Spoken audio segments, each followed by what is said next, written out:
আসসালামু আলাইকুম ওয়া রাহমাতুল্লাহি তাআলা ওয়া বারাকাতুহু।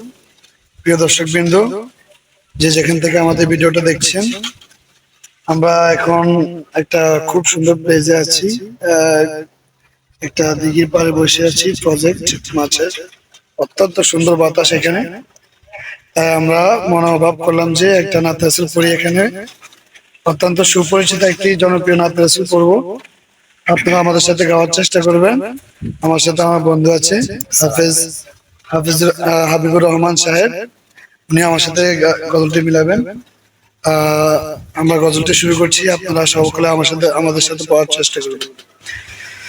জন্ম আমার নবীর যোগে হলে কেমন হতো, জন্ম আমার নবীর যোগে হলে কেমন হতো, জন্ম আমার নবীর যুগে হলে কেমন হতো। দুনয়নে রাসূল পাক দেখিলে কেমন হতো, দুনয়নে রাসূল পাক দেখিলে কেমন হতো, জন্ম আমার নবীর যুগে হলে কেমন হতো, জন্ম আমার নবীর যুগে হলে কেমন হতো।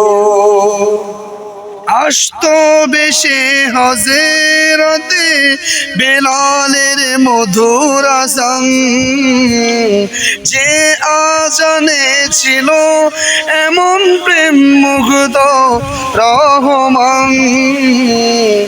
আসতো বেশে হযরতে বেলালের মধুর আযান, যে আজানে ছিল এমন প্রেম মুগ্ধ রহমান।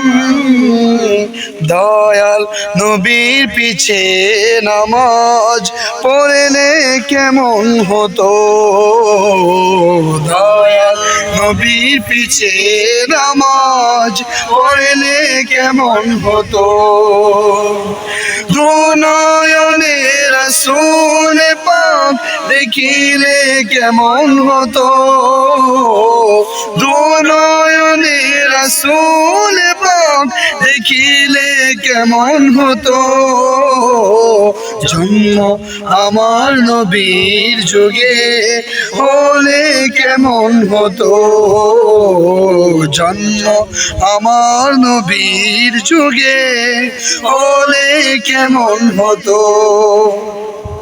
দিনই কত আলোচনায় থাকতাম আমি অধম, সামনে রাসূল পাক হতো পাশে সাহাবাগণ।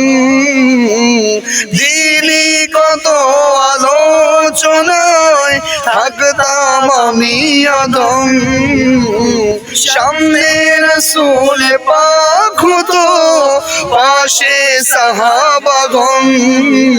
আবু বকর ওমর ওসমান আলী সঙ্গী কেমন হতো, আবু বকর ওমর ওসমান আলী সঙ্গী কেমন হতো।